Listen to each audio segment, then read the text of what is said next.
Hello दोस्तों, आज हम डिस्कस करेंगे क्लास 12 के chapter number 10 haloalkanes and haloarenes की। तो इस चैप्टर को स्टार्ट करने से पहले हमें ये पता होना चाहिए कि हेलो एल्केन्स क्या होते हैं, हेलो अरीन्स क्या होते हैं। तो बेसिकली जो हमारे हाइड्रोकार्बन्स होते हैं उनके अंदर हाइड्रोजन एटम्स प्रेजेंट होते हैं। अगर किसी एक हाइड्रोजन एटम को या एक से ज्यादा हाइड्रोजन एटम को हेलोजन से रिप्लेस कर दिया जाए तो ऐसे में जो आपको एल्काइल चेन मिलेगी उसी को हम हेलो एल्केन्स कहेंगे या फिर एल्काइल हैलाइड्स कहेंगे। सिमिलरली अगर आपके पास कोई अराइल रिंग है, कोई अरीन है, उसमें हाइड्रोजन को रिप्लेस करके आप अगर कोई हेलोजन ग्रुप लगा देते हो तो आपको हेलो अरीन मिल जाएगा। देन नेक्स्ट है क्लासिफिकेशन ऑफ हेलोजन डेरिवेटिव्स। तो इस तरह से जो हमारे कौन कौन से हेलोजन डेरिवेटिव्स हैं और कौन कौन से क्लासिफिकेशन है, कौन कौन से क्राइटेरिया उनको हम डिस्कस करते हैं। So first of all on the basis of number of halogen atoms present, हमारी जो एल्काइल चेन है या फिर जो एल्केन है, हेलो एल्केन है और हेलो अरीन्स है, उनके अंदर कितने हेलोजन ग्रुप्स जुड़े हुए हैं उसके बेसिस पे हम उनको मोनो, डाई, ट्राई, टेट्रा इस तरह से नाम दे सकते हैं। जैसे कि अगर आप इस पर्टिकुलर हेलो एल्केन को देखो तो इसमें सिर्फ एक एक्स है, एक्स रिप्रेजेंट करता है हेलोजन एटम को, तो हम इसको कहेंगे मोनो हेलो एल्केन। इसी तरह से ये एक हमारी हेलो अरीन है, पर आप देख रहे हो कि यहाँ पे सिर्फ एक ही हेलो ग्रुप है, इसलिए हम इसको मोनो हेलो अरीन कहेंगे। इसी तरह से ये क्योंकि एक एल्काइल चेन है और यहाँ पे हर एक कार्बन के ऊपर 3 हेलोजन ग्रुप्स है, इसलिए हमने इसे कह दिया tri haloalkane. Then next जो हमारा क्लासिफिकेशन है that is on the basis of nature of carbon to which halogen atom is attached. तो जिस कार्बन पे हेलोजन प्रेजेंट है उस कार्बन का किस तरह का नेचर है, बेस्ड ऑन दैट तो हम उसको primary, secondary, tertiary, allylic, benzylic, vinylic या फिर अराइलिक हेलो एल्केन्स या हेलो अरीन्स कह सकते हैं। अब देखो बात करते हैं, जैसे कि ये आपको दिख रहा है यहाँ पे आप कार्बन जानते हो कि एक ऐसा है प्राइमरी तरह का कार्बन है, क्योंकि यहाँ पे एक ही आर ग्रुप प्रेजेंट है, बाकी दोनों के दोनों हाइड्रोजन है। अगर एक बार के लिए सेक्स को हटा दिया जाए तो ये कार्बन आपका क्या है, एक प्राइमरी कार्बन कहलाएगा। अब क्योंकि ये जो एक्स है ये प्राइमरी कार्बन से जुड़ा है, इसलिए हम इसको प्राइमरी हेलो एल्केन कहेंगे। इसी तरह से सेकेंडरी, क्योंकि कार्बन पे ऑलरेडी 2 आर ग्रुप है, इसलिए ये हेलोजन ग्रुप भी कौन से कार्बन से जुड़ा है, एक ऐसे कार्बन से जो कि सेकेंडरी नेचर का है। टर्शरी के अंदर आप देख लो कार्बन 3 एल्काइल ग्रुप से ऑलरेडी जुड़ा है। अलाइलिक का मतलब आप समझते होंगे, जो अल्फा और बीटा, बीटा पोजीशन पे अगर डबल बॉन्ड प्रेजेंट हो तो उसको अलाइलिक कहते हैं। तो यहाँ पे चाहे हम इस रिंग की बात करें, चाहे हम इस एलिफेटिक कंपाउंड की बात करें, दोनों के अंदर बीटा पोजीशन पे डबल बॉन्ड प्रेजेंट है, इस तरह के ग्रुप्स को अलाइलिक ग्रुप्स कहते हैं। तो आपका ये एग्जाम्पल हो गया एक अलाइलिक हेलोएल्केन का या फिर साइक्लोहेलोएल्केन का। देन बात करते हैं बेंजाइलिक। तो बेंजाइलिक का मतलब है कि जब बेंजीन रिंग के ऊपर एक CH2 ग्रुप प्रेजेंट हो जिससे कि आपका एक्स अटैच्ड है। अब यहाँ पे कोई जरूरी नहीं है कि यहाँ पे CH2 ही हो, यहाँ पे हाइड्रोजन को R भी रिप्लेस कर सकता है, बट सिनेरियो कुछ ऐसा होना चाहिए कि बीटा पोजिशन पे डबल बॉन्ड मिले जो कि बेंजीन ग्रुप को बिलोंग करता हो, तो इसको हम कहेंगे बेंजाइलिक। विनाइलिक होता है जब अल्फा पोजिशन पे ही डबल बॉन्ड हो, जैसे कि अराइलिक इस स्टेट में भी आप देख रहे हो कि एक्स जिस कार्बन से जुड़ा है उसी के ऊपर डबल बॉन्ड है, अल्फा पोजीशन पे डबल बॉन्ड है, तो ये विनाइलिक कहलाएगा और ये अराइलिक कहलाएगा क्योंकि बेंजीन रिंग के डायरेक्टली ऊपर एक हैलोजन है। सो आई होप कि आपको ये टर्म्स बहुत अच्छे से क्लियर होंगे। This is very important. Higher chemistry जब आप पढ़ेंगे, ऑर्गेनिक केमिस्ट्री, तो वहां पे छोटी छोटी चीजें आपको कोई बार बार नहीं बताएगा, आपको ऑटोमेटिक क्लिक करना चाहिए कि जब हम ये वर्ड बोल रहे हैं तो इसका क्या मीनिंग बनता है। So now let us first of all talk about the haloalkenes। तो सबसे पहले हम haloalkenes के बारे में बात करेंगे, फिर हम haloarenes की बात करेंगे। haloalkenes को हम किस किस तरह से प्रिपेयर कर सकते हैं, तो इसका सबसे बेस्ट मेथड जो है वो आपके अल्कोहल से बन के निकलते हैं। तो अल्कोहल के लिए हम डिफरेंट डिफरेंट टाइप के रिएजेंट्स को यूज कर सकते हैं, जैसे कि ल्यूकास रिएजेंट का नाम आपने सुना होगा। अगर मुझे ROH से RCl बनाना है तो मैं HCl और एनहाइड्रस ZnCl2 को यूज करूंगी। इस मेथड को ग्रूव्स प्रोसेस कहते हैं। एंड आई एम श्योर आप जानते होंगे कि जो प्राइमरी अल्कोहल, सेकेंडरी अल्कोहल और टर्शरी अल्कोहल से अगर उनको हमें टेस्ट करना है कि वो कौन सा अल्कोहल है, तो उसके लिए हम ल्यूकास रिएजेंट को यूज करते हैं। यहाँ पे आपका प्रोडक्ट बनता है RCl। अगर हम प्राइमरी अल्कोहल की बात करें तो ये RCl जो है ये बनने में थोड़ा टाइम लगा, मतलब जल्दी से बन जाता है, टर्बिडिटी फटाफट आ जाती है। सेकेंडरी अल्कोहल की बात करें तो थोड़ा सा टाइम लगता है, लगभग आधे घंटे का टाइम लग सकता है, हल्का सा हीट भी करना पड़ सकता है। पर अगर हम टर्शरी अल्काइल हैलाइड की बात करें तो वो फटाफट से नहीं बनता, इवन आप उसको हीट भी कर दोगे तब भी टर्बिडिटी कॉज नहीं होती। तो यही तरीका होता है इनको डिफरेंशिएट करने का। So this method is known as Groves process और ये ल्यूकास रिएजेंट के प्रेजेंस में होता है। बनेंगे इससे आपके हमेशा ही RCl। अब ये R आपका प्राइमरी, सेकेंडरी और टर्शरी कुछ भी हो सकता है। आई होप आपको इतना पॉइंट क्लियर है। बट अगर मुझे आरसीएल की जगह पे आरबीआर बनाना है तो ऐसे में मैं रिएजेंट यूज करूंगी NaBr और H2SO4। अब आप सोचोगे कि ऊपर तो हमने HCl एनहाइड्रो ZnCl2 टाइप का कुछ लिया था, क्या हम यहाँ पर भी HBr नहीं ले सकते? तो हम ऑफकोर्स ले सकते हैं, बट NaBr से ही जब हमारा काम बन रहा है तो हम HBr तक के लिए क्यों जाए? एक्चुअली होता ये है कि इस प्रोसेस के अंदर जब NaBr H2SO4 आपस में रिएक्ट करते हैं तो HBr इन सिटू फॉर्म में बन जाता है, तो हमें अलग से HBr को यूज करने की जरूरत नहीं पड़ती और आपका RBr फॉर्म हो जाता है। इसी तरह से PX3 या आप Cl और Br दोनों के इंट्रोडक्शन के लिए यूज कर सकते हो, तो आपको करस्पॉन्डिंग RX मिल जाएगा। PCl5 से आप RCl बना सकते हो। इसी तरह से SOCl2 एक बहुत ही अच्छा मेथड है जिससे कि आप RCl को फॉर्म कर सकते हो। अब मैंने इस मेथड को बहुत अच्छा इसलिए कहा क्योंकि इसमें आप जो साइड प्रोडक्ट्स देख रहे हो SO2 और HCl, वो दोनों ही गैशियस फॉर्म में है और गैशियस फॉर्म में होने की वजह से इनका आइसोलेशन करने में हमें कोई एक्स्ट्रा एफर्ट नहीं देने पड़ते, ऑटोमेटिकली आपका RCl जो है वो अलग से आ जाता है। इसी तरह से जो आयोडीन है, यहाँ पे हालांकि वो रिएक्शन नहीं दे रखी है, बट स्टिल मैं आपको बता देती हूँ कि अगर ROH से आप RI बनाना चाहते हो यानी कि अल्काइल आयोडाइड बनाना चाहते हो, तो ऐसे केस में आप I2 और रेड फास्फोरस की प्रेजेंस में रख सकते हो, तो उससे आपको करस्पॉन्डिंग RI मिल जाएगा। ठीक है, तो ये कुछ मेथड्स हो गए। ग्रूव्स मेथड के लिए जैसे कि मैंने आपको कहा था कि यहाँ पे एनहाइड्रस ZnCl2 का यूज होता है, तो ZnCl2 का पर्पस ये है कि इस ROH बॉन्ड को वीक करने में हेल्प करता है। अब क्योंकि जो टर्शरी अल्कोहल्स हैं उनमें ZnCl2 की रिक्वायरमेंट ही नहीं होती, बिना ZnCl2 के भी इजीली आपको आपका ROH बॉन्ड जो है वो टूट सकता है। ठीक है, यहाँ पे रिक्वायरमेंट की जरूरत नहीं पड़ेगी हमें ZnCl2 की, क्योंकि RCl का फॉर्मेशन इजीली नहीं होगा। देन बात करते हैं हम reactivity order of halogen acids. तो आप जानते ही हो कि HI जो है वो एक स्ट्रॉन्गर एसिड है, देन HBr, देन HCl, तो इनका रिएक्टिविटी ऑर्डर भी कुछ ऐसा ही होगा। डाल्टन्स मेथड के लिए हमने ऑलरेडी बात कर ली कि एक सुटेबल मेथड है बिकॉज SO2 और HCl गैशियस फॉर्म में मिलते हैं। देन नेक्स्ट है आपका free radical halogenation of alkanes. तो ये बहुत ही कॉमन रिएक्शन है जिसके बारे में आप सभी जानते हो, ये एक एल्काइल चेन है, एक सिंपल एल्केन है। अगर इसके अंदर मुझे Cl ग्रुप को या Br2 ग्रुप को इंट्रोड्यूस करना है तो यूवी लाइट की प्रेजेंस में ये किया जा सकता है और ये एक फ्री रेडिकल रिएक्शन है। यहाँ पे आपको मिक्सचर ऑफ प्रोडक्ट्स मिलते हैं। अगर आप चाहते हो कि यही आपका एक मेन प्रोडक्ट हो तो ऐसे में आप Cl2 को एक्सेस में डालोगे तो आपको यही आपका एक मेजर प्रोडक्ट मिल जाएगा और दूसरे साइड प्रोडक्ट्स इतने नहीं मिलेंगे। तो इस तरह से आप एक पर्टिकुलर प्रोडक्ट की क्वांटिटी को इंक्रीज कर सकते हो, बट कुछ ना कुछ साइड प्रोडक्ट्स आपको हमेशा मिलेंगे because it is a free radical reaction जो कि बहुत ज्यादा रिएक्टिव होते हैं और इस वजह से मल्टीपल प्रोडक्ट्स फॉर्मेशन की चांसेस रहते हैं। देन बहुत ही इंपॉर्टेंट रिएक्शन है addition of hydrogen halides on the alkenes. जो हमारे एल्कीन्स है अगर उसके ऊपर हम लोग हाइड्रोहेलोजिनेशन कराना चाहें तो ऑब्वियसली यहाँ पे क्या होना चाहिए, डबल बॉन्ड्स होने चाहिए, ट्रिपल बॉन्ड्स भी हो सकते हैं। ऐसे में अगर आप हाइड्रोहेलोजिनेशन करना चाहते हो लेट्स से HBr, तो आपको क्या मिलेगा, मार्कोनिकॉफ रूल को फॉलो करते हुए जो नेगेटिव अडक्ट है वो जाके जुड़ जाएगा उस कार्बन के ऊपर जहां पे हाइड्रोजन ऑलरेडी कम है। दैट मीन्स कि ये ब्रोमीन आपका इस कार्बन पे आके जुड़ जाएगा और हाइड्रोजन जो है वो टर्मिनल कार्बन पे जुड़ जाएगा। तो कुछ इस तरह का प्रोडक्ट आपको मिलेगा।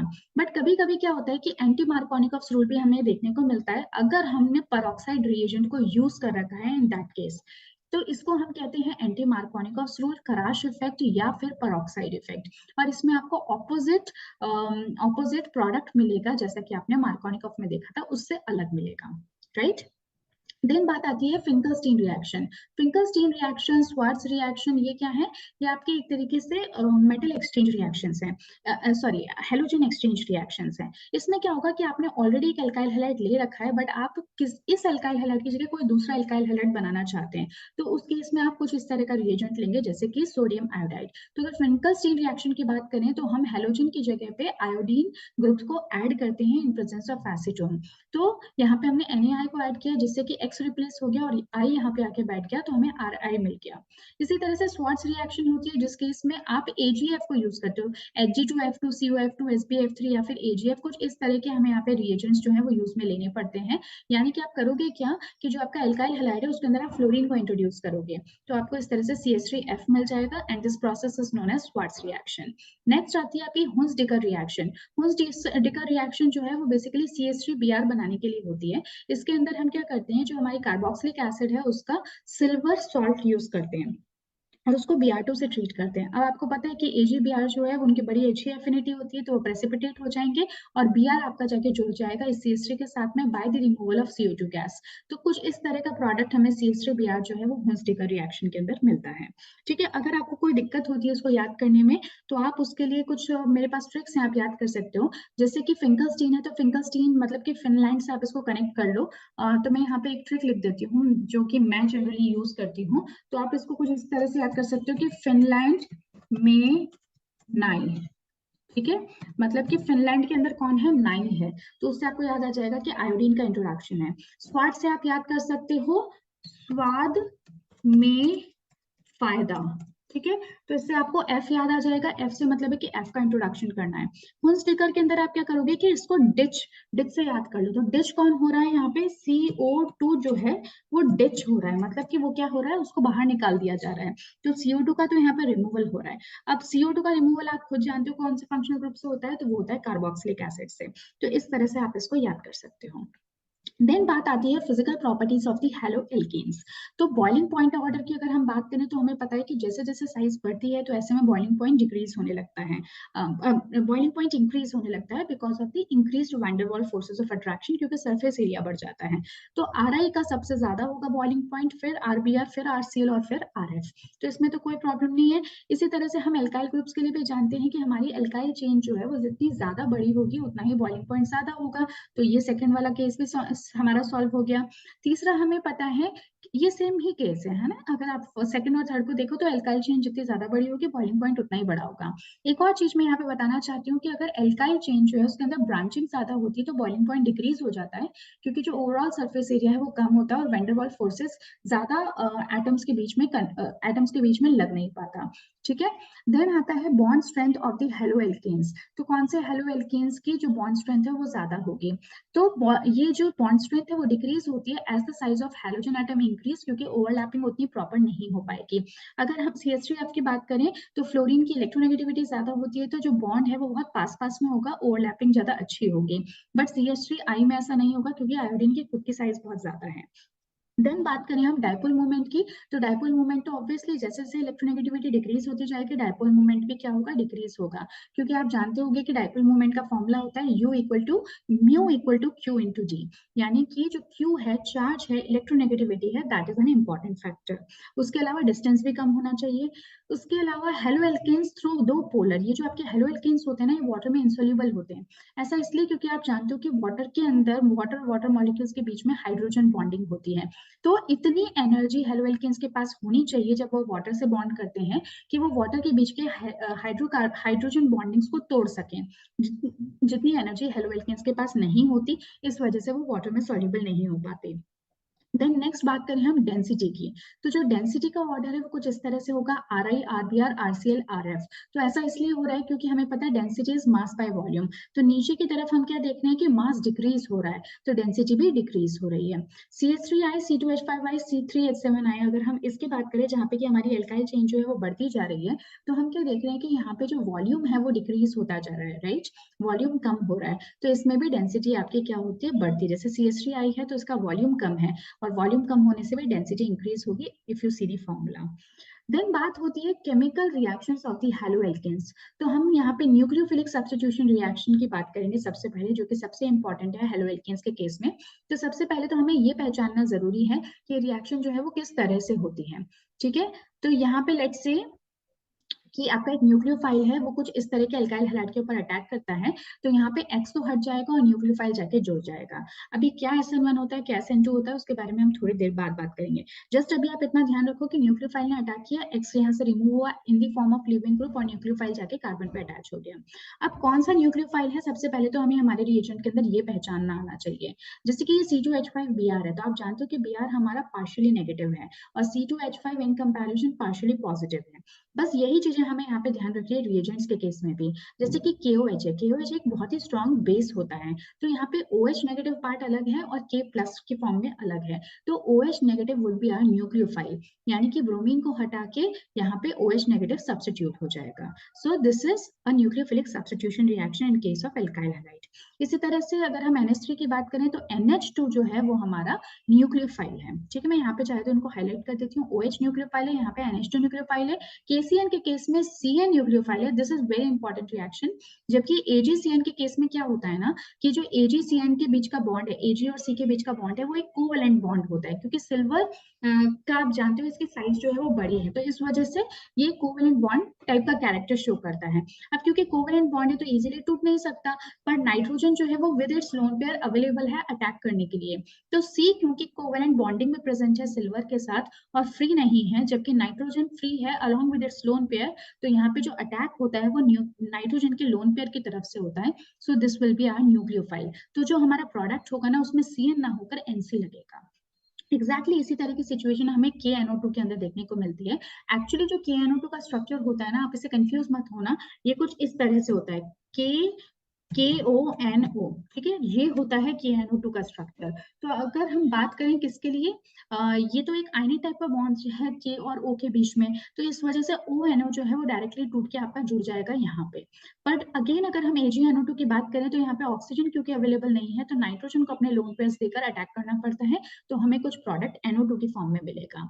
And this reaction is known as Williamson synthesis reaction, ठीक है। और विलियमसन सिंथेसिस रिएक्शन यानी कि ये है हमारा जिसमें कि हमने नाइट्रो इथेन को फॉर्म कर लिया है, ओके।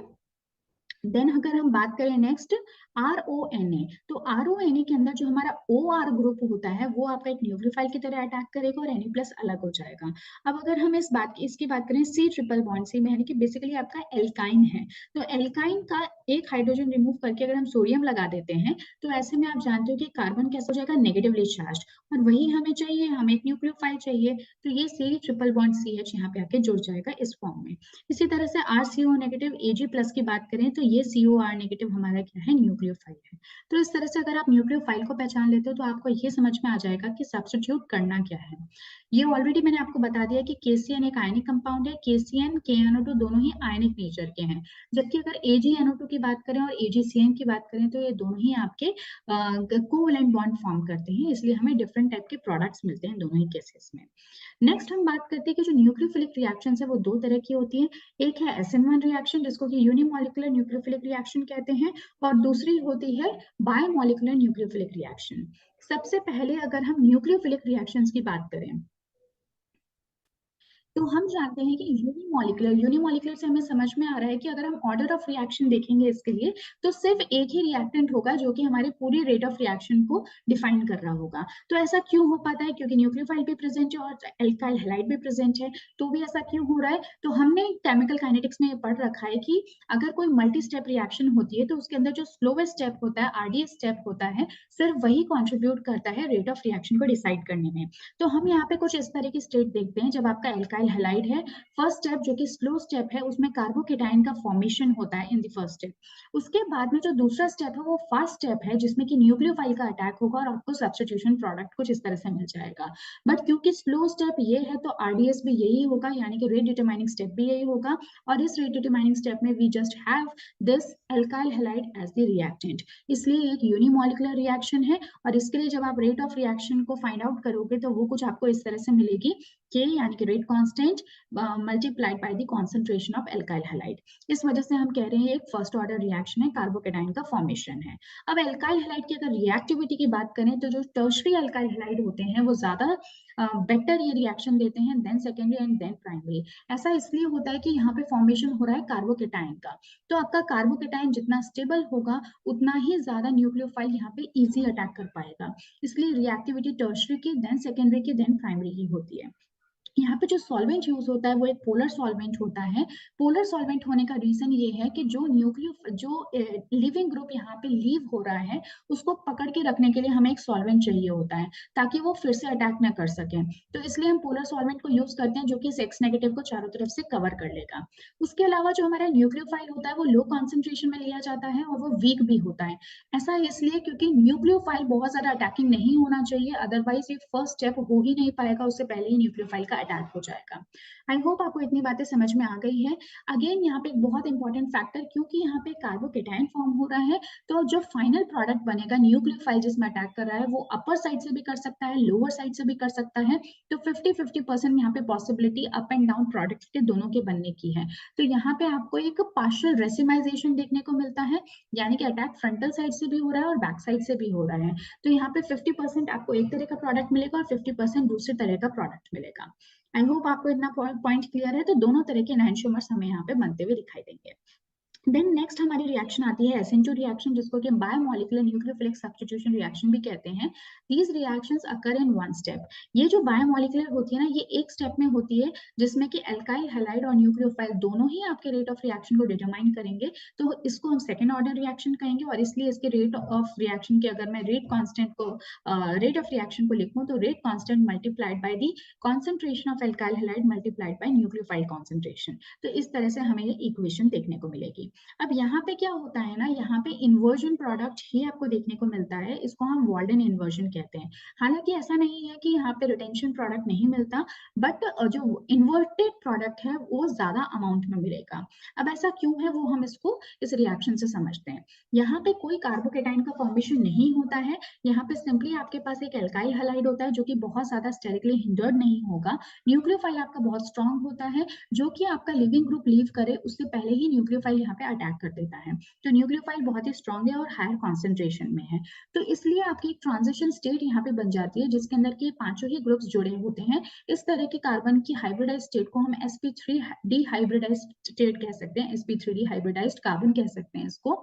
फाइनली जब ये स्टेट बनती है ट्रांजिशन स्टेट, तो ये बहुत ही अनस्टेबल स्टेट होती है, इसलिए यहाँ से एक लिविंग ग्रुप लीव कर जाता है और आपको एक इन्वर्टेड प्रोडक्ट मिल जाता है। अब ये प्रोडक्ट इन्वर्टेड ही इसलिए बन रहा है क्योंकि जो एक्स ग्रुप है वो ऑलरेडी कुछ बल्की होगा, और न्यूक्लियोफाइल अगर उसी साइड से अटैक करेगा तो उसको अटैक करने में कुछ स्टेरिक हिंड्रेंस का सामना करना पड़ेगा।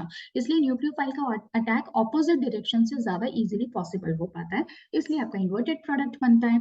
अब क्योंकि हमें यहाँ पे एक ऐसे रिएक्टेंट की नीड है जो कि ज्यादा स्टेरिकली हिंडर्ड ना हो, इसलिए आप देखते हो कि प्राइमरी अल्काइल हैलाइड ज्यादा बेटर रिएक्शन देते हैं, then secondary and then tertiary. ठीक है। और जो न्यूक्लियोफाइल है वो हमारा काफी ज्यादा स्ट्रेंथ वाला है, काफी ज्यादा अटैकिंग न्यूक्लियोफाइल है। तो आप ये सभी लिस्ट देख सकते हो, ये सब के सब आपके अच्छे न्यूक्लियोफाइल्स की तरह बिहेव करते हैं। देन बात आती है कि किस तरह के सॉल्वेंट्स हम यहाँ पे काम में लेते हैं। तो सॉल्वेंट्स जो हम काम में, थोड़ा सा नीचे चला गया, तो बेसिकली यहाँ पे जो आप सॉल्वेंट्स काम में लेते हो ना, ये आपके नॉन पोलर सॉल्वेंट्स होते हैं। इसका रीजन ये है कि यहाँ पे अगर आप इस रिएक्शन में देखो तो हमें कोई इसकी रिक्वायरमेंट नहीं है कि एक्स यहाँ से लीव करने वाला है, ऐसा कुछ भी नहीं है। तो हमें कोई पोलर सॉल्वेंट की जरूरत भी नहीं है इसको पकड़ के रखने के लिए, बल्कि हम चाहते हैं कि कोई ऐसी चीज ना हो जो कि न्यूक्लियोफाइल को पकड़ के रखे, इसलिए हमने नॉन पोलर सॉल्वेंट लिया ताकि न्यूक्लियोफाइल अपना इजी अटैक कर सके। न्यूक्लियोफाइल स्ट्रॉन्ग होता है और हायर कॉन्सेंट्रेशन में लिया जाता है, ये मैंने आपको ऑलरेडी बता दिया। अब अगर हम यहाँ पे रिएक्टिविटी की बात करें एल्काइल हैलाइड्स की, तो देखो SN1 के अंदर हमने क्या देखा था कि कार्बोकेटाइन का फॉर्मेशन हो रहा था, तो कार्बोकेटाइन की स्टेबिलिटी एक मेजर रोल प्ले कर रही थी। तो जो आपके टर्शरी कार्बोकेटाइन्स हैं वो ज्यादा स्टेबल होते हैं, then benzylic, then allylic, then secondary, then primary and then methyl. इस वजह से ऑर्डर आपको कुछ ऐसा मिला based on the stability of carbocation. जबकि SN2 में हमने बात की ट्रांजिशन स्टेट की, तो यहाँ पे कार्बोकेटाइन की स्टेबिलिटी कोई मेजर फैक्टर नहीं है, बल्कि मेजर फैक्टर है यहाँ पे स्टेरिक हिंड्रेंस। तो आप देखोगे कि benzylic, then allylic, then methylic, then primary, then tertiary and secondary and tertiary, आपको कुछ इस तरह से ऑर्डर मिलेगा जिसमें कि आप देख रहे हो कि धीरे धीरे जो स्टेरिक हिंड्रेंस है वो कम होता जा रहा है। आई होप आपको ये दोनों बातें समझ में आ गई है। SN1 के अंदर आपको कार्बोकेटाइन की स्टेबिलिटी की बात करनी है, मैं चाहे तो यहाँ पे लिख देती हूँ। यहाँ पे आपको, अगर आप SN1 की बात करते हो तो आप बात करोगे कार्बोकेटायन के स्टेबिलिटी के रेस्पेक्ट में, और जब आप बात करते हो SN2 की तो आप यहाँ पे बात करोगे स्टेरिक हिंड्रेंस के रेस्पेक्ट में। बस अगर आप इतना समझ लेते हो तो आपको ये कॉन्सेप्ट बहुत अच्छे से समझ में आ जाएंगे। देन है रेजोनेटिंग स्ट्रक्चर्स ऑफ बेंजाइल कार्बोकेटायंस। अभी मैंने आपको बताया कि जो बेंजाइलिक कार्बोकेटायंस होते हैं वो काफी स्टेबल होते हैं, तो ऐसा क्यों है? तो ये यहाँ पे इसका एक रेजोनेटिंग स्ट्रक्चर दिखा रखा है जिसमें आप देख रहे हो CH2Br है। लेट्स से कि यहाँ से ब्रोमीन लीव कर जाता है, तो ऐसे में यहाँ पे कार्बोकेटाइन बन जाएगा। बट क्योंकि बेंजीन जो है वो ऑलरेडी रेजोनेंस स्टेबलाइज्ड है, तो वो इस प्लस कार्बन एटम को, कार्बोकेटाइन को भी स्टेबलाइज करेगी। इस वजह से जो आपका ये बेंजाइल कार्बोकेटाइन है वो काफी ज्यादा स्टेबल फॉर्म में है due to the presence of resonance. And इसी वजह से ये ज्यादा अच्छे से रिएक्शन को शो कर पाता है, SN1 रिएक्शन को।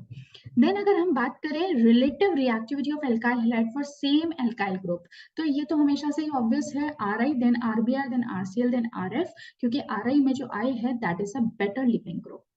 Now, the another type of reaction is your elimination reaction. यहाँ पे हम बात करेंगे बीटा एलिमिनेशन रिएक्शन की, क्योंकि यहाँ पे जो हेलोजन, यहाँ पे जो हेलोजन अगर लेट्स से कि इस वाली पोजीशन पे है, तो इसके बीटा जो हाइड्रोजन प्रेजेंट होता है वो यहाँ से लीव कर जाता है along with that of bromine, और वहां पे बन जाता है एक डबल बॉन्ड। ठीक है, ऐसा कब होगा, किसके प्रेजेंस में होगा? तो बेसिकली ये होता है अल्कोहलिक KOH या फिर अल्कोहलिक NaOH के प्रेजेंस में। और आप हमेशा यहाँ पे ये ध्यान रखोगे कि यहाँ पे सेडजेफ रूल जो है वो फॉलो होता है। अब सेडजेफ रूल क्या है एलिमिनेशन रिएक्शन में? कि बेसिकली वो डबल बॉन्ड फॉर्म होगा जो कि ज्यादा सब्स्टिट्यूटेड है। लेट्स देखिए, अगर हम इसी रिएक्शन की बात करते हैं, तो अगर हाइड्रोजन इस कार्बन पे भी प्रेजेंट है, हाइड्रोजन थर्ड कार्बन पे भी प्रेजेंट है, तो डबल बॉन्ड की पॉसिबिलिटी फर्स्ट और सेकंड कार्बन के बीच में भी है, जैसे कि आप यहाँ पे देख रहे हो, और डबल बॉन्ड की पॉसिबिलिटी ब्यूटी इन इस फॉर्म में भी है। तो हम किसको एक स्टेबल प्रोडक्ट मानेंगे? जिसमें कि डबल बॉन्ड ज्यादा स्टेबलाइज्ड है, क्योंकि आप जानते हो कि जो डबल बॉन्ड ज्यादा सब्स्टिट्यूटेड है, बिकॉज आप जानते हो कि जो डबल बॉन्ड है वो खुद भी कैसा होता है, electron withdrawing kind of nature का होता है, इलेक्ट्रोनेगेटिव होता है। तो ऐसे में अगर आसपास में दो एल्काइल ग्रुप्स प्रेजेंट होंगे, तो वो उसके इस इलेक्ट्रोनेगेटिव बिहेवियर को कहीं ना कहीं शांत करेंगे। And that is why Saytzeff या फिर जेडसेफ प्रोडक्ट जो कि मोर सब्स्टिट्यूटेड एल्कीन को फॉर्म करता है would be a major product. Okay, so again this is an important concept. Ease of dehydrogenation among halides. अगर हम इसकी बात करें तो यहाँ पे देखो डिहाइड्रोजनेशन टर्शरी में ज्यादा होगा, देन सेकेंडरी में, देन प्राइमरी में। अगेन बिकॉज अगर आप इसके मैकेनिज्म को देखोगे तो यहाँ पे कार्बोकेटाइन का फॉर्मेशन होता है, और कार्बोकेटाइन टर्शरी का, देन सेकेंडरी का और देन प्राइमरी का ही ज्यादा स्टेबल होता है। तो इस तरह के जो आपके हेलोजन हैलाइड्स हैं वो ज्यादा बेटर डिहाइड्रोहेलोजिनेशन शो कर पाएंगे। देन नेक्स्ट है आपका रिडक्शन। रिडक्शन में आप क्या करोगे कि जो आपका एल्काइल हैलाइड है उसको हाइड्रोजन के प्रेजेंस में अलग अलग मेटल्स के साथ में रिड्यूस कर सकते हो। जैसे कि निकल के साथ करने पे C2H6 बन जाएगा, HI या फिर रेड फास्फोरस के साथ करने पर भी आपको C2H6 प्लस I2 मिल जाएगा। अब है मेटल्स के साथ में किस तरह से रिएक्शंस होंगे, तो उसके लिए हमारे पास कुछ रिएक्शन है, जैसे कि उड्स रिएक्शन। तो उड्स रिएक्शन हमने पहले भी पढ़ रखा है। अगर सोडियम और ड्राईथर के प्रेजेंस में हम दो एल्काइल हैलाइड को पास में लेकर आते हैं तो आपका RR मिल जाता है। जनरली इस तरह से हम जो सिमेट्रिक एल्केन्स हैं उनको ही फॉर्म करते हैं, क्योंकि अगर दो अलग अलग R ग्रुप्स यहाँ पे जुड़े होंगे तो हमें बहुत सारे मिक्सचर ऑफ एल्केन प्रोडक्ट्स मिलते हैं, जिससे कि कोई भी हमें एक मेजर अमाउंट में नहीं मिल पाता, तो एक सक्सेसफुल रिएक्शन नहीं होगी। तो हम हमेशा एक ही तरह के जो एल्काइल हैलाइड्स हैं उनको यहाँ पे लेते हैं, ताकि हमें एक ही तरह के प्रोडक्ट ज्यादा अमाउंट में मिल सके। नेक्स्ट होती है आपकी उर्सफिटिक रिएक्शन। उस रिएक्शन में हमने देखा था कि दोनों के दोनों एल्काइल हैलाइड थे, भले ही R ग्रुप आपके डिफरेंट हो सकते थे, पर उर्सफिटिक रिएक्शन में आप ध्यान रखोगे कि एक तो आपका एल्काइल हैलाइड होता है और दूसरा आपका अराइल हैलाइड होता है। अगेन सोडियम और ड्राईथर के प्रेजेंस में ये दोनों ग्रुप्स आपस में कंबाइन कर जाते हैं और आपको प्रोडक्ट मिल जाता है। देन तीसरा होता है हमारा ग्रिग्नार्ड रिएजन। ग्रिग्नार्ड रिएजन में बेसिकली आप कोई भी एल्काइल हैलाइड लेते हो, उसको मैग्नीशियम से रिएक्ट करते हो, तो मैग्नीशियम एल्काइल हैलाइड के साथ में इस तरह का एक प्रोडक्ट बना देता है, ये आपका ग्रिग्नार्ड रिएजेंट कहलाता है। इस ग्रिग्नार्ड रिएजेंट को फर्दर हम कई सारी रिएक्शंस को यूज करने में काम में लेते हैं। जो ग्रिग्नार्ड रिएजेंट होता है ना, इसको कभी भी आइसोलेटेड फॉर्म में सॉलिड स्टेट में आइसोलेट नहीं करना चाहिए। ऐसा इसलिए क्योंकि जैसे ही ड्राई होता है ना तो ये एक्सप्लोड हो जाता है। तो हमेशा हम ध्यान रखेंगे कि ग्रिग्नार्ड रिएजेंट को बनाते वक्त आपको इसको ईथरल सोल्यूशन के अंदर, यानी ईथर के सोल्यूशन के अंदर रखना होता है, ताकि ये ड्राई ना हो सके। लास्ट जो हमारी रिएक्शन है वो है आइसोमराइजेशन। तो ये हमारी एक एल्काइल हैलाइड है, उसको हमने हाई टेम्परेचर पे एनहाइड्रस ClCl3 पे जब ट्रीट किया तो आपको इसका एक आइसोमर मिल गया। ठीक है, अब यहाँ पे अगर कोई और एल्काइल चेन होती तो जितने पॉसिबल आइसोमर्स थे वो सभी के सभी एज अ प्रोडक्ट आपको मिल सकते हैं। Then comes the general methods of preparation of aryl halides. Aryl halides को हम कैसे कैसे बना सकते हैं। अभी तक हमें बात की किसकी, एल्काइल हैलाइड्स के प्रिपरेशन की और उनकी रिएक्शंस की। अब हम बात करते हैं प्रिपरेशन ऑफ अराइल हैलाइड्स। तो आप जानते हो हेलोवेरिन्स क्या होते हैं। अब हेलोवेरिन्स को बनाना कैसे है, तो सबसे पहले हेलोजिनेशन ऑफ एरोमेटिक हाइड्रोकार्बन। ये मेरे पास एक बेंजीन रिंग है, इसको Cl2 FeCl3 के साथ डार्क में ट्रीट करने पर मुझे बहुत सिंपल तरीके से क्लोरोबेंजीन मिल गया। ये एक तरीके की क्या है, इलेक्ट्रोफिलिक सब्स्टिट्यूशन रिएक्शन है। यहाँ पे इलेक्ट्रोफाइल कैसे जनरेट हुआ, क्योंकि जो Cl नेगेटिव था वो FeCl3 के साथ में जाके जुड़ गया, Cl पॉजिटिव जो यहाँ पे मिला उसने अटैक कर दिया, क्लोरोबेंजीन फॉर्म किया। Now by side chain halogenation, इसके अंदर क्या होगा कि ये बहुत सिंपल रिएक्शन है, जैसा कि हम लोग एल्केन्स के लिए देखते हैं। तो जैसे एल्केन्स के अंदर हम Cl2 और सनलाइट की प्रेजेंस में एडिशन करते थे और फाइनली आपको कार्बन टेट्राक्लोराइड मिलता था, बिल्कुल इसी तरह से आपने यहाँ पे टोल्यूएन लिया, Cl2 से ट्रीट किया, सनलाइट की प्रेजेंस में हर बार HCl के रिमूवल के साथ में आपको पहले ये प्रोडक्ट मिला, देन एक एक करके हाइड्रोजन रिमूव होते जाएंगे और फाइनली आपको बेंजो ट्राइक्लोराइड मिल जाएगा। अगेन ये रिएक्शन जो है ये मल्टीपल प्रोडक्ट्स आपको देता है और थोड़ी क्वांटिटी मिक्सचर ऑफ प्रोडक्ट्स होने की वजह से इतना एफिशिएंट भी नहीं है, because this is a free radical mechanism and highly reactive products. ठीक है, नेक्स्ट आता है फ्रॉम बेंजीन डाइजोनियम सॉल्ट, जो कि सबसे इंपॉर्टेंट है। यहाँ पे सबसे पहले आप बेंजीन से बेंजोनियम डाइजोनियम सॉल्ट बनाओगे in presence of NaNO2 and HCl, या फिर HNO2 भी कह सकते हो, नाइट्रस एसिड भी कह सकते हो। जब एक बार आपका बेंजीन डाइजोनियम सॉल्ट बन जाता है तो आप उसको अलग अलग रिएजेंट के साथ में रिएक्ट कराओगे। तो अगर आप CuCl HCl या फिर CuBr HBr के साथ रिएक्ट कराते हो तो उसको सैंडमियर रिएक्शन कहते हैं। अब आप याद कैसे करोगे कि सैंड से सॉल्ट याद कर लो, तो यहाँ पे हम कॉपर के जो सॉल्ट्स होते हैं उनको यूज करते हैं अलॉन्ग विद एसिड्स, तो इसको हम कहेंगे सैंडमियर रिएक्शन। और बहुत सिंपली यहाँ से NO2 गैस जो है वो रिलीज हो जाएगी और आपका Cl ग्रुप, क्योंकि Cl को हम यहाँ पे यूज में ले रहे हैं, CuCl HCl या फिर CuBr या HBr ले रहे हैं, तो वहाँ पे Cl या फिर Br आपका इंट्रोड्यूस हो जाएगा। देन है गैटरमैन रिएक्शन, इसको आप याद कर सकते हो गटर कुआं। ठीक है, तो कुआं मतलब कि कॉपर यहाँ पे यूज होता है अलॉन्ग विद HCl, यहाँ पे कोई सॉल्ट नहीं यूज कर रहे, सिंपली कॉपर को यूज कर रहे हैं। ठीक है, यहाँ पे भी आपके वही प्रोडक्ट्स मिलेंगे।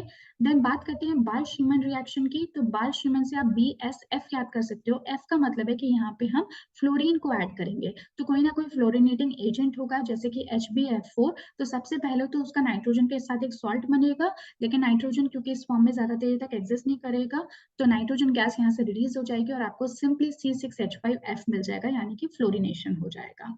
इसी तरह से अगर आप Ki से रिएक्ट कराते हो तो आपको C6H5I प्लस N2 जो है वो रिलीज होते हुए दिख जाएगी। देन नेक्स्ट है फ्रॉम फिनॉल, तो फिनॉल के अंदर अगर हम PCl5 ऐड करते हैं तो बहुत इजीली आपको C6H5Cl HCl और POCl3 मिल जाएगा। आप ये चीज हमेशा ध्यान रखना कि PCl5 जब भी आप यूज करते हो तो वन ऑफ द प्रोडक्ट आपका POCl3 होता है, जबकि जब आप PCl3 यूज करते हो तो H3PO3 आपका वन ऑफ द प्रोडक्ट होता है।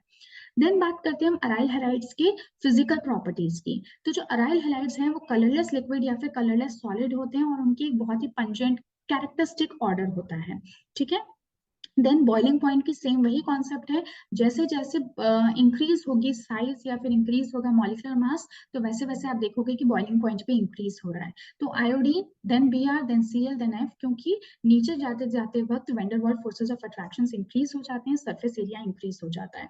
देन बात करें मेल्टिंग पॉइंट की, तो अराइल हैलाइड्स में जो पैरा आइसोमर होता है उसका सबसे ज्यादा मेल्टिंग पॉइंट होता है ऑर्थो और मेटा के कंपैरिजन में, क्योंकि पैरा आइसोमर सिमेट्रिक टाइप के होते हैं और इसी सिमेट्रिक नेचर की होने की वजह से सॉलिड फॉर्म में वो अच्छी क्रिस्टल पैकिंग को शो करते हैं। यानी जो क्रिस्टलाइन फॉर्म में जो पैकिंग होती है वो पैरा आइसोमर्स में सिमेट्रिकल होने की वजह से बेटर होती है, इसलिए इनका मेल्टिंग पॉइंट ऑर्थो और मेटा से ज्यादा हो जाता है। Then due to the resonance in chlorobenzene, जो क्लोरोबेंजीन है उसके अंदर रेजोनेंस भी होता है, इस वजह से अगर हम डायपोल मोमेंट की बात करें तो जो साइक्लोहेक्साइल क्लोराइड है उनसे लेस होगा। क्यों, क्योंकि आप जानते हो कि mu is equal to Q into D. तो अगर हम क्लोरोबेंजीन की बात करते हैं तो जो डी है वो शॉर्ट हो जाता है, जिस वजह से उसका overall dipole moment cyclohexyl chloride से कम हो जाएगा। देन अगर हम बात करें chemical properties of aryl halide, तो जो आपके अराइल हैलाइड्स हैं वो सबसे पहले न्यूक्लियोफिलिक सब्स्टिट्यूशन रिएक्शंस की हम बात करते हैं, तो ये ज्यादा अच्छी न्यूक्लियोफिलिक सब्स्टिट्यूशन रिएक्शन नहीं देते, क्योंकि आप जानते हो कि जो बेंजीन रिंग है वो खुद कैसी होती है, electron withdrawing kind of nature की होती है। ऐसा क्यों, क्योंकि जो बेंजीन रिंग है उसके ऊपर कई सारे डबल बॉन्ड प्रेजेंट है। और भी इसके कई सारे रीजंस हैं, जैसे कि अगर हम CX बॉन्ड की बात करें, जैसे कि CCl बॉन्ड है या फिर कोई भी CX बॉन्ड है, तो हम जानते हैं कि यहाँ पे एक रेजोनेंस इजीली प्ले हो सकता है Cl और कार्बन के बीच में, एक डबल बॉन्ड कैरेक्टर आ जाता है। अब क्योंकि यहाँ पे कार्बन और क्लोरीन के बीच में डबल बॉन्ड कैरेक्टर आ जाता है, तो किसी भी न्यूक्लियोफाइल के लिए इस बॉन्ड को तोड़ना थोड़ा सा डिफिकल्ट हो जाता है। एंड दैट्स द रीजन कि ये न्यूक्लियोफिलिक सब्स्टिट्यूशन रिएक्शन शो नहीं करेंगे due to the partial double bond character. उसके अलावा stabilization of the molecule by delocalization of electron, again same वही बात है, क्योंकि इलेक्ट्रॉन्स का डीलोकलाइजेशन हो रहा है तो मॉलिक्यूल ऑलरेडी बहुत स्टेबल है, तो वो न्यूक्लियोफाइल के अटैक का इंतजार नहीं करेगा। Then instability of the phenyl carbocation, let's say कि इन एनी केस यहाँ से क्लोरीन जो है वो निकल भी जाता है, तो ऐसे पीछे कार्बोकेटाइन बन जाएगा। ये जो कार्बोकेटाइन है ये बिल्कुल भी स्टेबल नहीं है। क्यों? क्योंकि वो जो कार्बोकेटाइन है वो इस बेंजीन रिंग के रेजोनेंस की वजह से बिल्कुल भी स्टेबलाइज नहीं हो पा रहा है। तो इस वजह से हम क्या कहेंगे कि जो न्यूक्लियोफिलिक सब्स्टिट्यूशन रिएक्शन है, यानी कि न्यूक्लियोफाइल का अटैक करना ओवर हेलो अरीन्स, वो इतना ज्यादा इजी नहीं है। तो इसलिए इसमें जो नंबर ऑफ रिएक्शंस है आपको वो भी देखने को कम ही मिलेंगे। जैसे कि क्लोरोबेंजीन है, अगर हम इससे फिनॉल बना सकते हैं but at a very extreme condition, जैसे कि सोडियम हाइड्रोक्साइड जो कि एक स्ट्रॉन्ग बेस है, उसको यूज हम करेंगे at very high temperature and pressure, और उसके बाद में जब हम इसका एसिड की प्रेजेंस में हाइड्रोलिसिस कर देते हैं, देन हमें यहाँ पे फिनॉल मिलता है, and this process is known as Dow's process. But इस तरह के न्यूक्लियोफिलिक सब्स्टिट्यूशन रिएक्शन बहुत गिने चुने हैं हेलो अरीन्स के साथ में, ये हमें ध्यान रखना है।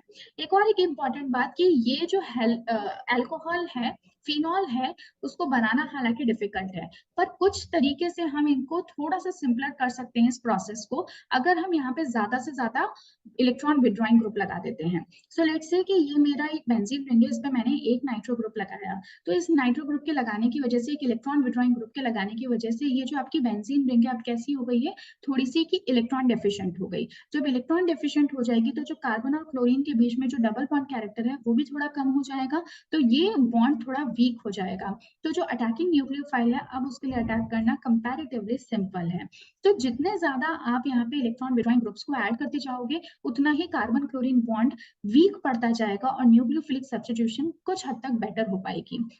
तो जब कोई भी यहाँ पे इलेक्ट्रॉन विड्रॉइंग ग्रुप नहीं था, तब हमने देखा था कि हाई टेम्परेचर और हाई प्रेशर कंडीशंस को हमने यूज किया था। याद होगा आपको, यहाँ पे हमने देखा था 623 केल्विन एंड 300 एटमॉस्फेयर। बट जब हमने एक नाइट्रो ग्रुप को यहाँ पे ऐड किया, तो आप देख रहे हो कि टेम्परेचर कुछ हद तक कम हो चुका है 443 तक। जब यहाँ पे तीन तीन नाइट्रो ग्रुप्स को ऐड किया, तो सिंपली वार्म करने से ही आपका न्यूक्लियोफिलिक सब्स्टिट्यूशन रिएक्शन पॉसिबल हो पाया। देन अगर हम बात करें इलेक्ट्रोफिलिक सब्स्टिट्यूशन रिएक्शन की, तो वो काफी इजीली इस हेलोएरिन्स के अंदर हो सकते हैं। यहाँ पे हम देखते हैं कि आपको ऑर्थो और पैरा प्रोडक्ट्स जो हैं देखने को मिलते हैं, बट जो पैरा प्रोडक्ट्स होते हैं वो आपके ज्यादा स्टेबल होते हैं। जैसे कि हेलोजिनेशन की अगर हम बात करें, तो ये हमारे पास में क्लोरोबेंजीन है, इसके अंदर हमने Cl2 एनहाइड्रस FeCl3 के प्रेजेंस में डाला, तो Cl नेगेटिव FeCl3 के साथ जुड़ जाएगा, और जो Cl पॉजिटिव है वो अटैक करेगा ओवर द बेंजीन रिंग।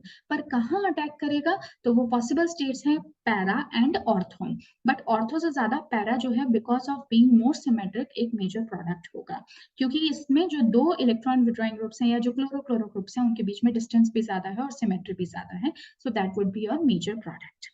ठीक है। देन अगर हम बात करें दूसरे नाइट्रेशन की, तो नाइट्रेशन के केस में आप जानते होंगे कि HNO3 और H2SO4 जब आपस में रिएक्ट करते हैं तो NO2 प्लस बनता है। ये जो आपका NO2 प्लस है, ये आपका एक इलेक्ट्रोफाइल की तरह बिहेव करता है, तो ये ऑर्थो पोजिशन पे और पैरा पोजिशन दोनों पे जा सकता है, but the major would be your para product. और आई एम श्योर कि आप ये बात बहुत अच्छे से जानते होंगे कि क्यों ऑर्थो और पैरा प्रोडक्ट्स ही बन रहे हैं, क्योंकि एक इलेक्ट्रोफाइल को अटैक करने के लिए एक न्यूक्लियोफिलिक सेंटर चाहिए होता है, जहां पे की इलेक्ट्रॉन डेंसिटी ज्यादा हो, और ऑर्थो और पैरा पोजिशन पे इलेक्ट्रॉन डेंसिटी ज्यादा होगी अगर आप एक बार इस क्लोरोबेंजीन का रेजोनेंस हाइब्रिड बना के देखोगे तो। एंड दैट्स द रीजन कि इलेक्ट्रोफाइल मेटा पोजिशन पे नहीं जा रहा, सिर्फ ऑर्थो और पैरा पोजिशन पे ही जा रहा है।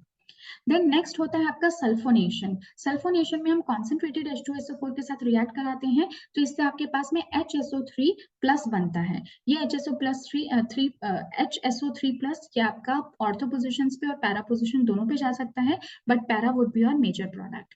सिमिलरली आपके पास नेक्स्ट रिएक्शन होती है फ्रिडल क्राफ्ट रिएक्शन, जो कि अल्काइलेशन भी हो सकती है और असाइलेशन भी हो सकती है। तो अल्काइलेशन में हम CH3Cl को यूज करेंगे और असाइलेशन में हम CH3COCl को यूज करेंगे।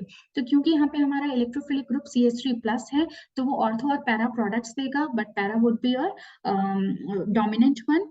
इसी तरह से COCH3Cl के अंदर COCH3 हमारा इलेक्ट्रोफाइल होगा, जो कि एनहाइड्रो Cl के प्रेजेंस में ऑर्थो पैरा पोजिशन पे लगेगा, but the para product would be the major one. Next आता है आपका रिएक्शन विद मेटल्स। तो इस रिएक्शन को हमने ऑलरेडी देखा, उर्स-फिटिक रिएक्शन, यानी सोडियम को अगर हम, क्योंकि उर्स-फिटिक रिएक्शन है तो इसके अंदर आप याद करो एक एल्काइल हैलाइड होगा, दूसरा अराइल हैलाइड होगा।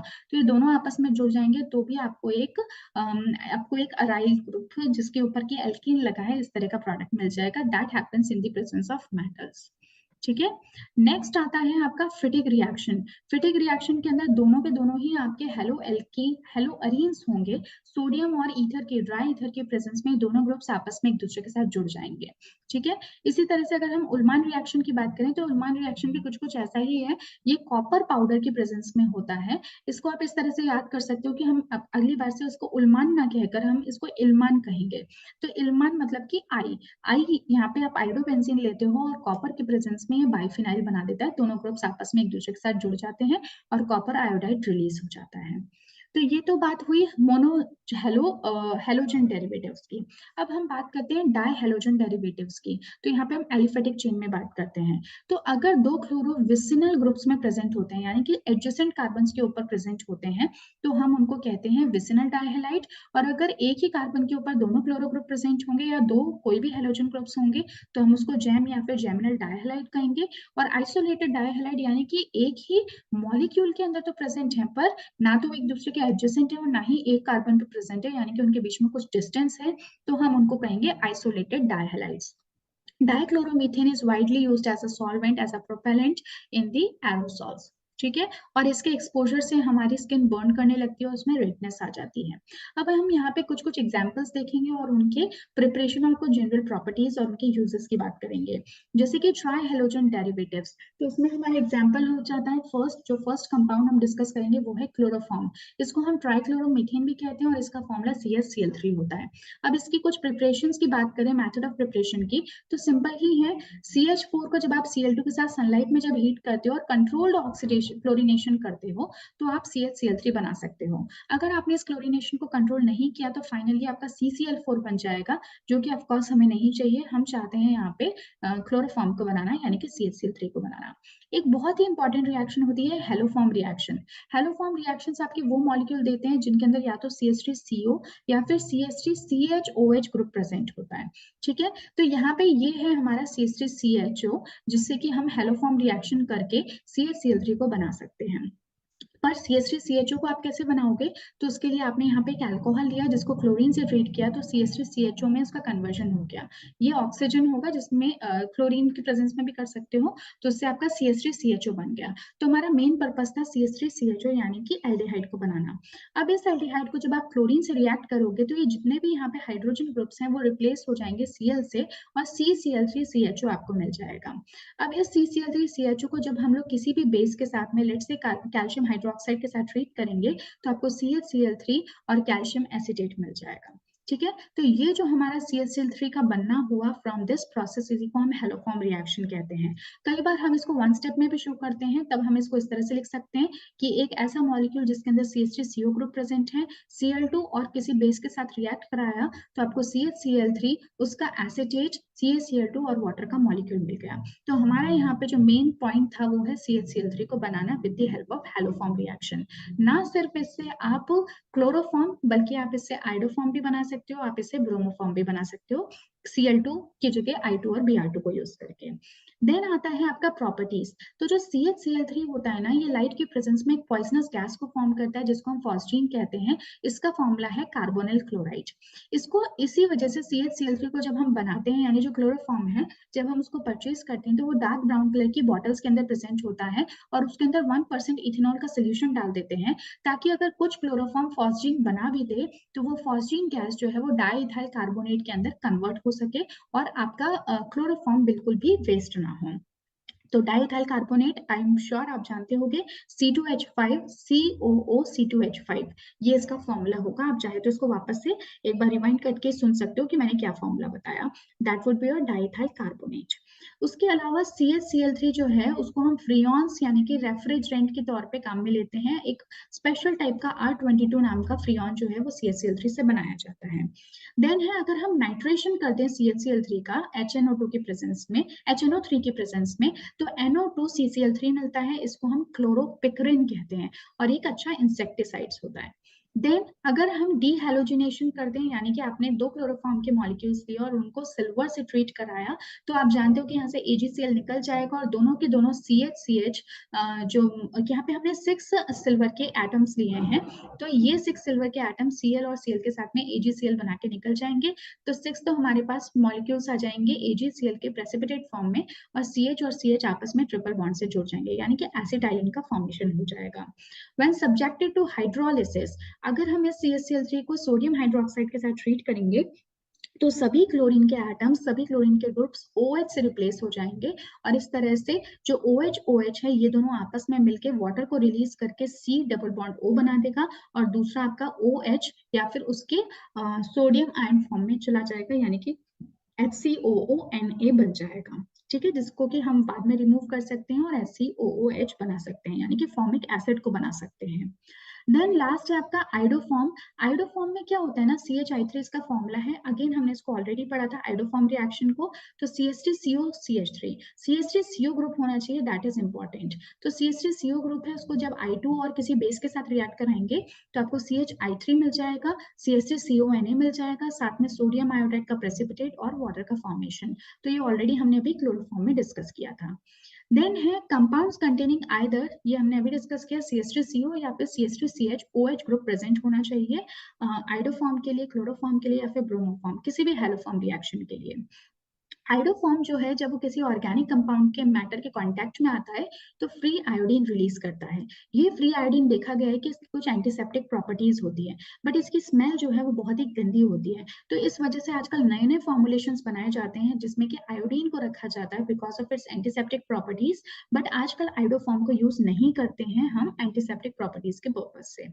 देन है आपके पॉलीहैलोजन डेरिवेटिव्स, जिसमें कि आ गया टेट्राक्लोरोमीथेन यानी कि CCl4। अब इसको आप कैसे बनाओगे, तो सिंपल ही है। अब आपको कोई कंट्रोल्ड क्लोरिनेशन करने की जरूरत नहीं है। CH4 को Cl2 से ट्रीट करने पे सनलाइट में CCl4 मिल जाएगा। इसी तरह से क्लोरोफॉर्म को अगर आप Cl2 से HNO के प्रेजेंस में ट्रीट करते हो तो भी CCl4 मिल जाएगा। ये colourless non flammable poisonous liquid होता है और ये अल्कोहल और ईथर के अंदर सॉल्युबल हो जाता है। इसके अगर हम कुछ यूजेस की बात करें तो एक अच्छा सॉल्वेंट है, ड्राई क्लीनिंग के पर्पज के लिए काम आता है और फायर एक्सटिंग्विशर में काम आता है, क्योंकि इससे एक प्रोडक्ट को बनाया जा सकता है जिसको कि हम पायरीन कहते हैं। देन बात करें हम फ्रियॉन्स की, तो फ्रियॉन्स आपके क्लोरोफ्लोरोकार्बन कंपाउंड्स होते हैं मीथेन और इथेन के मिक्सचर के, और ये अच्छे एरोजोल प्रोपेलेंट के तौर पे, रेफ्रिजरेशन के तौर पे और एयर कंडीशनिंग पर्पसेस में काम में लिए जाते हैं। ये जो आपके फ्रियॉन्स होते हैं इनको हम बनाएंगे कैसे, तो हम कार्बन टेट्राक्लोराइड की हेल्प से अगर उसको SbF3 यानी एंटीमनी ट्राइफ्लोराइड से ट्रीट करते हैं in the presence of the catalyst SbCl5, तो आपको मिल जाता है फ्रियॉन कार्बन डाइफ्लोरोमीथेन, जिसको कि हम फ्रियॉन कहेंगे। देन बात आती है DDT की। DDT आपका क्या है, ये आपका मॉलिक्यूल है DDT का। तो दिस इज इंपॉर्टेंट कि आप इसका स्ट्रक्चर जो है वो अच्छे से ध्यान में रखो। So this is 2,2-bis 4-chlorophényl 1,1,1 ट्राइक्लोरोइथेन। ठीक है, एक बार इसके स्ट्रक्चर को समझने की कोशिश करते हैं।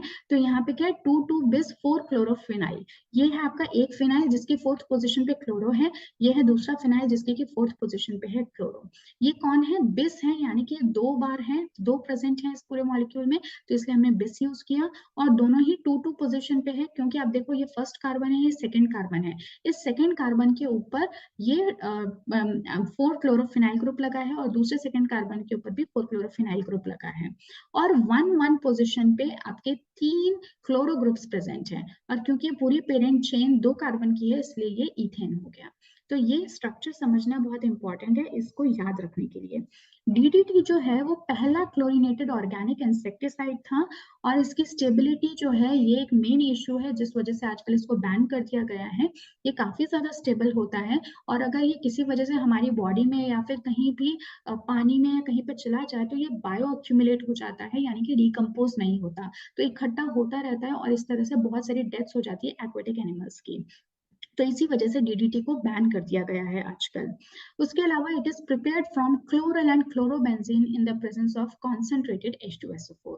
उसके अलावा आपका चौथा मॉलिक्यूल और लास्ट मॉलिक्यूल है परक्लोरोइथेन, जिसको कि C2Cl6 भी कहते हैं या फिर इसको ही हम हेक्साक्लोरोइथीन भी कहते हैं। इथेन भी हेक्साक्लोरोइथेन भी कहते हैं। ये एक मॉथ रेपेलेंट होता है यानी कि मॉथ्स को दूर भगाता है और this is also known as artificial camphor क्योंकि कुछ-कुछ हद तक ये कैम्फर जैसी प्रॉपर्टीज शो कर रहा है।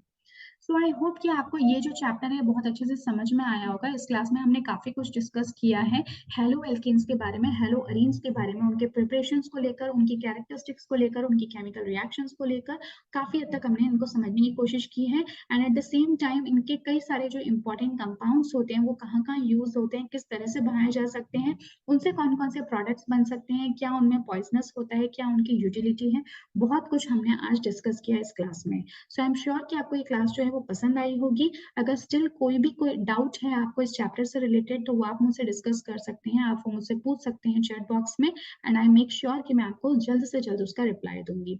सो with this I would like to end this session. Next class में मिलेंगे एक और नए चैप्टर के साथ। Till then take care of yourself.